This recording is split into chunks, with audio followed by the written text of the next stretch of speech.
Nan Xing writes the perfect villain, and then a wishing fountain delivers him to her in the flesh. On a riverside park path, a friendly stranger chats up college athlete Nan Xing about Shen's autograph session, and the flirting is actually going somewhere until a moped rider suddenly tears down the path behind them.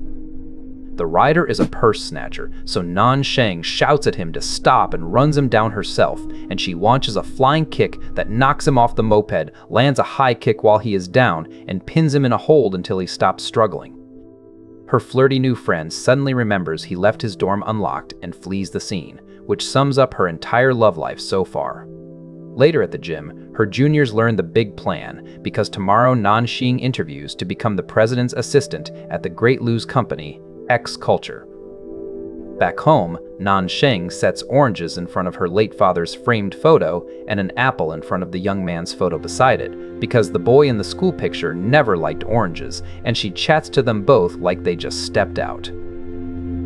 At night, she checks on her web novel, the one where she cast Lu Zhu as the heroic male lead, and the comments section is in open revolt because her villain is weak, so Nan Xing promises the readers the invincible Big Devil. Her rewrite introduces him as a serpent hiding in the abyss. Xiao Wudi breaches every sect with his own strength and takes each sect leader's sword away without killing anyone, and when a disciple protests, he explains his servant just needed a handy fire stick for cooking. He is written as a pure bad guy whose one goal is ruining heroine, Nan Xiao Sheng's marriage with Hero Lu, so he wrecks a bridal escort in a bamboo forest, guards thrown clean over the canopy, and lifts the bride's veil, and the bride is wearing Nan Sheng's own face. Her mum Nina reads over her shoulder and immediately declares this Xiao Wudi more charming than Lu Zhu because he is handsome, good at martial arts, smart, and good at flirting, which horrifies Nan Xing since she built him to be the worst man alive. Honestly, the mum is my favorite character in this stretch. Her daughter says wicked soul, and Nina just counts off his good points on her fingers and says you can change him. Later that night, Nan Xing walks to the fairy fountain, where a con man in round sunglasses called Fairy Chen runs a coin wish table beside the statue, and she throws her coin and asks to pass tomorrow's interview so she can become Mr. Lu's assistant. A smug couple at the fountain rubs their romance in her face, so Nan Xing adds that she would also like an unforgettable love, and Fairy Jen perks up at those exact words, and when her coin flies, she tumbles into the fountain and keeps sinking. Underwater, she finds a man in dark ancient robes sinking beside her, impossibly deep for a knee-high fountain, so she hauls him out and kneels over the unconscious stranger, and somehow her own hair and clothes have come out completely dry. The stranger wakes up and admits he was playing dead the whole time she carried him, which means he heard her entire romance fantasy out loud, so he teases that she can at least obtain his body if she cannot win his heart. And Nan Xing mimes the discus throw she plans to flatten him with. The two then argue over the wish coin he somehow fished out of the fountain because he refuses to explain how he got it or who he is, and when Nan Xing finally storms off and glances back, the man has vanished from the empty plaza.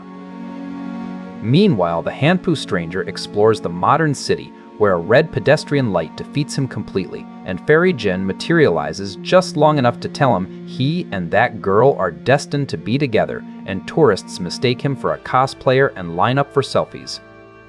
At home, the TV news covers Lu Zhu,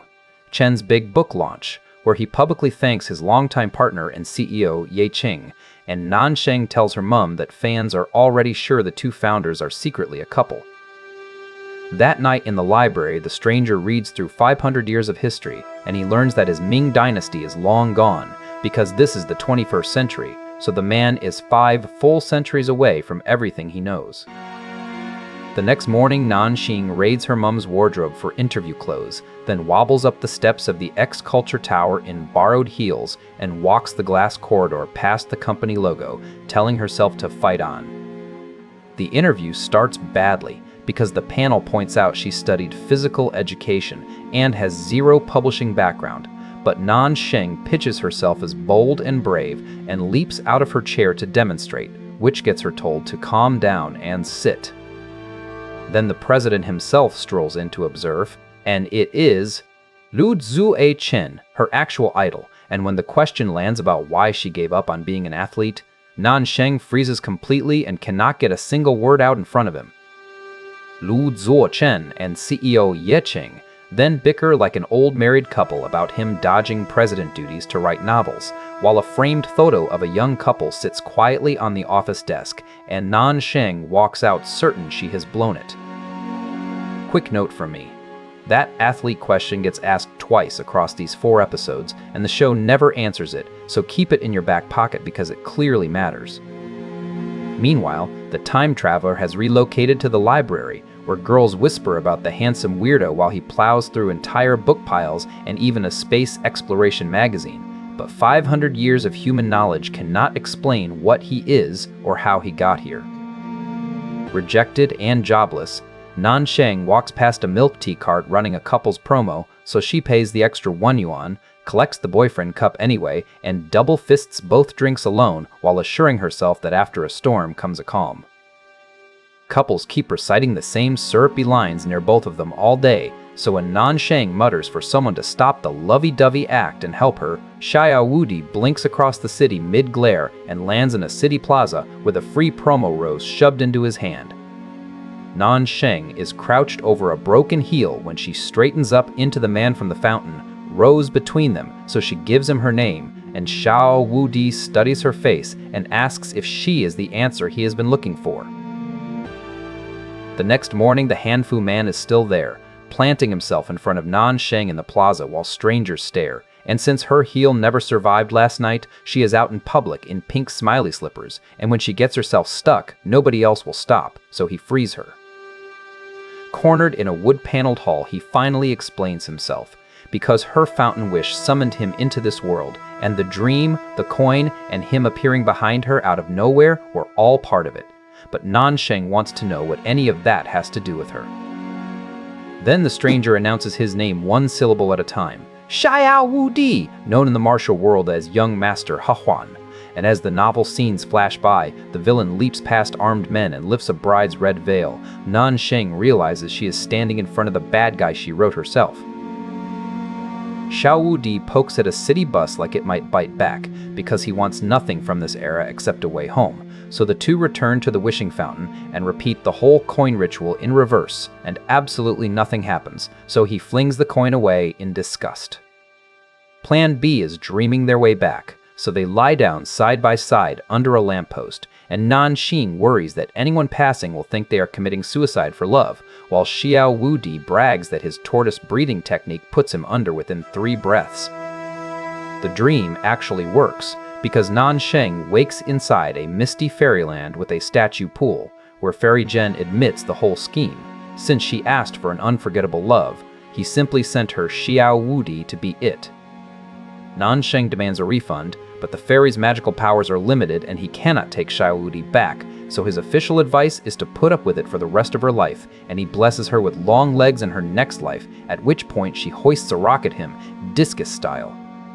May you have long legs in your next life is the hardest. I laughed this episode because Fairy Zhen delivers it with the energy of a customer service apology. Nan Xing wakes with the fairy's token in her hand, which proves the dream was real, so her worried mum checks her forehead for a fever while she rambles, and that night she deletes her novel post hoping the character disappears with it, but she wakes on her bedroom floor to nothing changed. Deleting changed nothing, because Xiao Wudi is already inside her bedroom, and since she is his only anchor in this world, he plans to sleep beside her every night, and when Nan Xing blocks the door in a panic, he calmly notes that any damage he does in this era lands on her. Nan Xing then hustles her mum An Nina out the door for an overnight work trip, absorbing the full checklist about locked doors and closed windows, while a 500-year-old man lurks just out of sight behind her. At X Culture, Luzuo Chen shrugs off a casting backlash in the staff meeting because he and Ye Qing founded the company to raise young writers rather than sell film rights, and afterwards, Ye Qing quietly asks Ms. Jia for one specific rejected profile, a candidate named Nan Xing.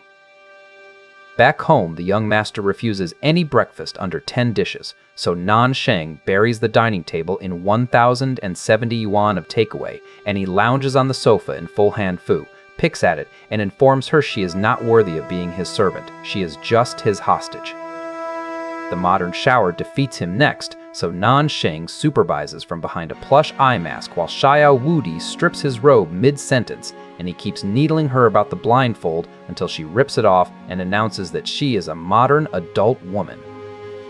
By the afternoon, Xiao Wudi has taught himself the television and has offended anyone expected otherwise, and he demands scissors and men's clothes. But when Nan Xing answers that the two men of this house are both gone, the bickering goes quiet for a beat.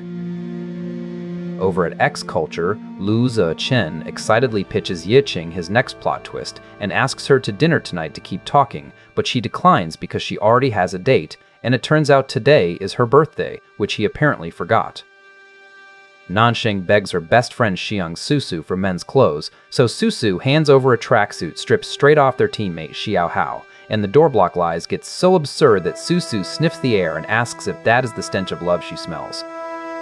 Xiao Wudi cuts his own hair short in her bathroom and emerges in a sweatshirt whose calligraphy reads, "Chinese handsome boy," and when broke, Nan Xing wails at him to just kill her. The extremely literal villain moves to oblige, so she scrambles to answer a phone call from her police uncle instead. He promises to stay home, and Xiang Susu, staking out the building from behind a parked car, spots the strange man and gleefully concludes there is indeed an affair, while at the station, Nan Xing clears a lineup suspect because his hand tattoo differs from the thief's, and the officers call her their crime buster. Xiao Wudi breaks the stay-home promise immediately because he walks into a menswear boutique, points across the racks, and says all of them, and when the staff doubt him, he unzips a plaid bag stuffed with 100 yuan bundles from his pawned jade pendant and tells them to count the money they need. That night, X Culture calls, and against every expectation, Nan Xing has been selected as assistant to the president, but she has to muffle the celebration because a capped man with a tattooed forearm from the robbery ring has been tailing her since the station, and she is hiding in a construction alley. The gang corners her deep in the alley, and then a fire ignites between Nan Xing and the only way out, which is her single worst fear, so she curls under a ledge sobbing for help, and a long-coated silhouette appears backlit in the mist at the alley mouth. The silhouette is Xiao Wudi in his brand new black suit, and he walks out of a light straight through the gang, punches the first two flat, kicks the third into the market stalls, and knocks out the last one, and within seconds all four thugs are on the ground. He tells the shaking Nan Xing she is fine now, and by the time the police flood the alley and cuff the whole gang, Xiao Wudi has already slipped away without leaving a name, because a man with no identity cannot afford the attention. Across town, Chen walks into a restaurant to find Yiqing arriving with a new boyfriend, Song Jiaming, so he claims he only came for his own reservation, and a waiter quietly clears the second-place setting from the table Chen booked for two. Song Jiaming presents Yiqing with a birthday necklace and fastens it on her from behind, while from his table for one Chen watches them, finishes his wine, and excuses himself early, and the gift he brought her never leaves his pocket. At the station, Nan Xing describes her rescuer as a tall guy over 180 centimeters who subdued the gang within seconds, but she swears she never got a look at his face, and inside she is begging the police never to find him because Xiao Wudi has no legal identity in this era. Home again, she finds her keys stolen, and Xiao Wudi already inside with his shopping bags, and the two finally piece the rule together, because her voice reaches him whenever she needs a hero, so Nan Xing secretly starts planning to summon her personal rescuer at will, and he warns that the next summons gets no help. Instead of sharing her flat, Nan Xing walks him to Unit 302, her late father's vacant unit across the hall, rent-free on one condition, because her mother must never see him, and Xiao Wudi counters that a hostage does not get to set terms for her captor. His price list follows, because he needs a smartphone, which he defines word for word from memory, like a walking dictionary, plus 3 meals a day delivered on time. So Nan Xing leaves the negotiations somehow poorer and employed as his caterer. Then Xiao Wudi asks why she fears fire, and Nan Xing tells him about being trapped in a middle school fire that left her with a panic disorder because the doctor said the doer needs to undo what he has done, and those people are already gone. On a video call, her mum sighs that if only Nan Xing's father and brother were around, the four of them could feast for the new job. And the next morning, Nan Xing reports for duty to the two framed photos on the shelf and asks Mao Xiaojuan to wish her luck. Her goodwill visit to Unit 32 ends with Xiao Wudi carrying her over his shoulder through the flat and depositing her outside his door. And by now, the man signs off in English, which worries Nan Xing more than the martial arts ever did. First day at X Culture, and reception cannot even raise her department, so Nan Xing hauls book boxes for grateful strangers until Hu Zhaozhao collects her, head of the president's office, where the whole team serves exactly one client, the president himself, Lu Zhaochen. CEO Yeching then summons her upstairs and lays it out flat, because on paper, Nan Xing is unqualified, and the only reason she got hired is her athlete's answer about never forsaking a chance, and Yeching would know the job since she was Lu Zhuchen's assistant for a decade. Later, alone at her desk, Yeching opens an envelope marked with her name, and inside is a handwritten note signed Chen, promising to teach her to skate again this year. Happy birthday, the 11th one they have spent together. For me, that letter is quietly the best scene in these 4 episodes, because 11 years of showing up beats a necklace, and the show trusts you to notice it without a single line of dialogue. Back on the floor, the briefing gets ominous. Because the boss never scolds anyone, he simply fires people on the spot, and her colleagues quietly cancel her newcomer party, since every previous assistant got fired right after theirs and the vibe never recovered. Quitting time empties the office around her, and the lobby advice is to celebrate her first day with a friend, but her mum is away on tour, and Xiang Susu is stuck at the coach's special training, so Nan Xing books a celebration table for one. Across town, Xiao Wudi Googles his way to Stephen Hawking and learns that time travel is considered impossible, which ruins his evening, and his dinner never arrives because Nan Xing forgot to order it, while she toasts her new job over 6 dishes for one.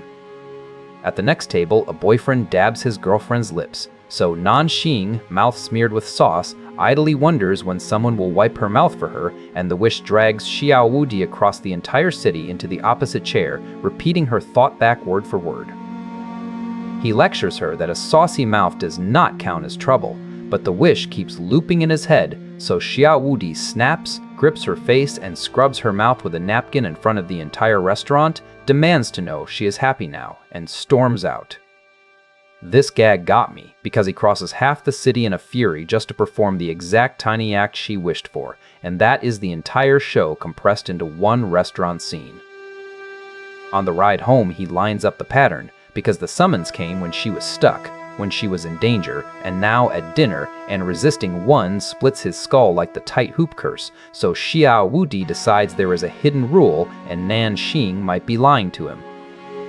Then Nan Xing rants at the stupid fairy and wails that she does not even have a shoulder to depend on, which summons Xiao Wudi straight into the next seat, so he clamps her head onto his shoulder while she babbles that she will stop thinking, and the night bus rolls on with her asleep on the exact shoulder she wished for. The next night at the fountain, Xiao Wudi decodes the rule out loud because every single summons handed Nan Xing exactly what a perfect boyfriend would have done for her in that moment, so he squares up and demands to know what she actually wished for. Cornered, Nan Xing finally blurts the truth because she said she wanted an unforgettable love, and Xiao Wudi points out the surveillance cameras, tells her that someone like her should stop dreaming, and leaves her to storm off stung into the night. Alone in Unit 302, Xiao Wudi sneers that he could never fall for a girl like that, and then he opens the hand-drawn modern survival guide she made him, full of doodled warnings about sockets and traffic lights, rules against hitting and killing people, and her own phone number for emergencies. A downpour catches Nan Xing outside the convenience store with only a tote bag over her head, and she yells into the rain that she will keep wanting an unforgettable love no matter who mocks her, so Xiao Wudi steps in holding an umbrella over her and answers that he will give it to her. Nan Xing immediately panic backpedals about what she would tell her mum and how a man with no ID card could even register a marriage, until he clarifies the actual deal, because if Xiao Wudi finds her a real boyfriend, his mission ends and he can finally go home, and she snatches her umbrella back. Right then, her mom pops out of the doorway yelling surprise, so Nan Xing improvises the worst alias available and introduces him as Xiang Suasa's cousin, Xiao Wudi, and the man who insists true men never change their names gets rebranded Wudi Bear on the spot. Ni Na drags him into a first day of work feast, and her cooking is legendarily bad, unwashed chili knife included, but Xiao Wudi politely clears every dish, refuses only the oranges, and answers the mum interrogation by calling himself a dating consultant who helps people find love. At the door, Nan Xing checks whether he feels dizzy or nauseous from the food, and that night she leaves stomach medicine outside his door, just in case. So Xiao Wudi reads the note, lays the jar in the drawer beside his folded hanfu, and resolves to find her that lover so he can go home sooner. The next morning, she drags Xiao Wudi to her old team's gym with buckets of fried chicken because she wants him to hear people screaming for her, and the team mobs the snacks while junior teammate Xiang Susha corners the handsome stranger and starts fishing for available cousins.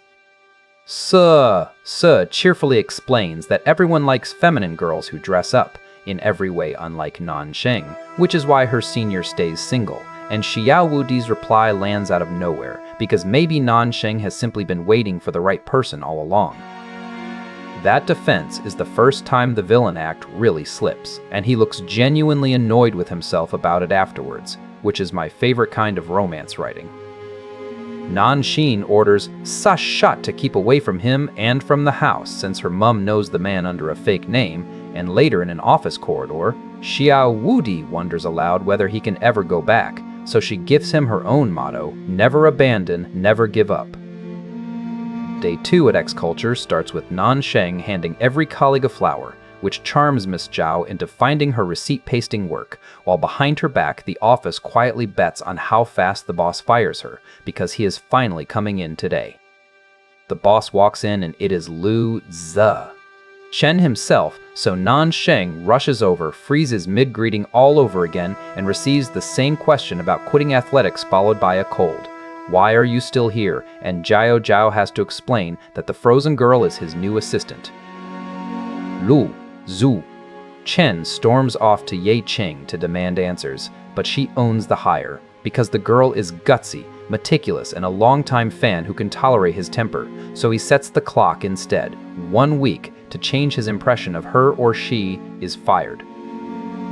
The talk drifts personal, because Lu Zhu Chen asks about Song Jiaming, the golf boyfriend, and whether Ye Qing really needs a boyfriend at all, which earns him a sharp reminder that the company did not buy her like a machine, and she fastens the necklace from Song Jiaming, while Lu Zhu Chen stares at the small box in his own hands.